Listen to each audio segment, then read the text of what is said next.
What's up guys, welcome back to the Dapper Side. Today we'll be discussing the differences between a $60 shoe and the $400 shoe.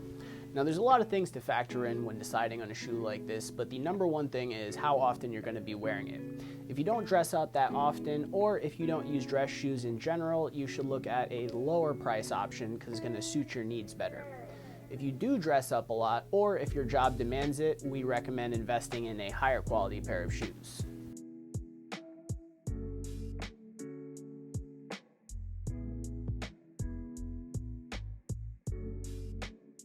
So what's the main difference between a $60 and a $400 shoe?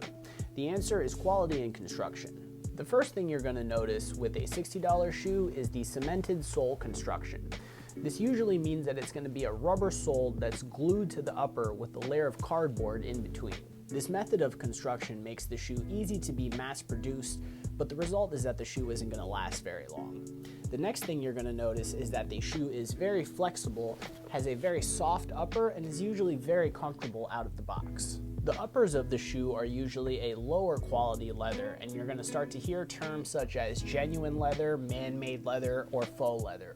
What it really is a form of corrected grain where they take the full grain leather and split the top layers off to make the leather more supple, but the result is a lower quality shoe. The downsides to this type of shoe are that over time the leather isn't going to hold up as well. You're going to see significant creasing and the shoe isn't going to take as high of a shine. Even if you keep shoe trees in them, they're still going to start to look pretty bad after a very short amount of time. At the $400 price point, you're investing in quality as well as craftsmanship. These types of shoes usually consist of premium calfskin uppers. They have a leather lining as well as a cork footbed insole that molds to your foot as you break the shoe in. These types of shoes usually consist of a Goodyear welt, which means that there's a strip of leather going around the shoe that's attached to the upper of the shoe, and then the sole is attached underneath it. It's a multiple step process that involves more layers and makes the shoe slightly heavier in the beginning, but it's a much higher quality product. A Goodyear welt isn't restricted to any particular sole.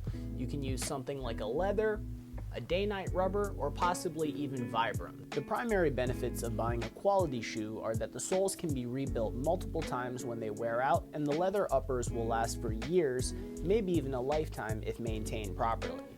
For info and tips on how to maintain for your shoes, feel free to check out the link in the description for our other shoe care video. The thing to remember is that both shoes are entirely worth it at their respective price points. If you don't have to dress up that often, the $60 shoe will work just fine. But at some point, you should consider investing in a high quality pair because it's going to last for the better part of a lifetime and it's going to come in handy for those special occasions. Thanks for tuning back into the Dapper Side, guys. Feel free to like, subscribe, and let us know what you think. Is it more worth it to buy the $60 shoe and replace it every few months, or do you go with the $400 pair and invest in something quality that you're going to have for a long time? Thanks for checking us out, and remember guys, stay dapper.